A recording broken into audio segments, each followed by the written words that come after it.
مفتی عبدالواحد قریشی کا مفتی طارق مسعود پر اعتراض اور مفتی صاحب کی طرف سے دیا گیا اس اعتراض کا جواب۔ سب سے پہلے آپ مفتی صاحب کا یہ کلپ دیکھیں۔ یہ جو آپ نے مفتی عبدالواحد قریشی صاحب کے بارے میں مجھ سے کہا کہ مفتی عبدالواحد قریشی صاحب نے بھی ایک کلپ بنایا میرے بارے میں اور کہا ہے کہ اس کا تو کام یہی ہے، تو اس کو ہم کیسے فیور دیں؟ دیکھیں، اس کا کام واقعی یہی ہے، یہ یہی کرتا ہے، تو اس کو فیور مت دیں، لیکن اس کی مخالفت بھی،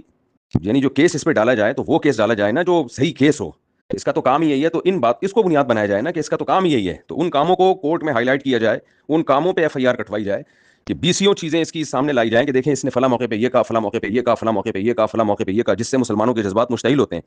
تو اس میں ہمیں کوئی اعتراض نہیں ہے، لیکن 295C کی جو ہم نے وہ پڑھی ہے، اس پہ جو ایف آئی آر کٹی ہے، وہ ایف آئی آر میں یہ الفاظ ہیں کہ اس نے عیسائیوں کے بارے میں کہا کہ عیسائی ہمارے پیغمبر صلی اللہ علیہ وسلم کو ایسے ایسے الفاظ کہتے ہیں۔ اب یہ تو آپ خود بتائیں نا کہ اگر اس بیس پہ 295C ہوتی ہے، کل کوئی اور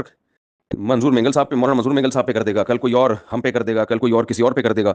تو اس سے تو 295C کھلواڑ بن جائے گا اور کچھ بھی نہیں ہے۔ تو میرا خیال ہے کوئی بھی ذی ہوش میری اس بات کا انکار نہیں کرے گا۔ باقی میں اپنی بات دوبارہ ریپیٹ کرتا ہوں کہ میں تو جیلم گیا تھا انجینئر کو لگام دینے کے لیے، تو میں کیسے اس کی آراء سے متفق ہو سکتا ہوں؟ اور میں نے تو اس کے بارے میں یہ الفاظ کہے ہیں بیان میں کہ اس کو منہ کی بواسیر ہے، یہ کسی بھی وقت کچھ بھی منہ سے بول سکتا ہے، اس کو لگام دینے کی ضرورت ہے۔ تو میرا حکومت سے مطالبہ ہے،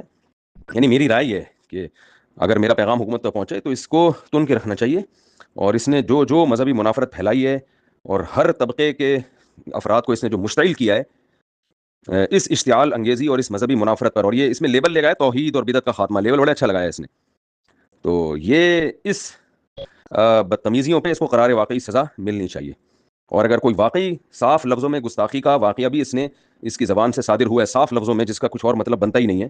تو اس پہ اگر 295C لگتی ہے تو وہ بھی لگانی چاہیے، اس کے اوپر اس پہ بھی کیس ہونا چاہیے۔ یہ ہے جی، جزاک اللہ۔ تو ناظرین، آپ نے مفتی صاحب کا یہ کلپ سن لیا، تو کیا کہنا چاہیں گے مفتی صاحب کے حوالے سے؟ اگر ویڈیو اچھی لگے تو چینل کو سبسکرائب، ویڈیو کو لائک اور کمنٹس باکس کے اندر اپنی رائے کا اظہار ضرور کریں۔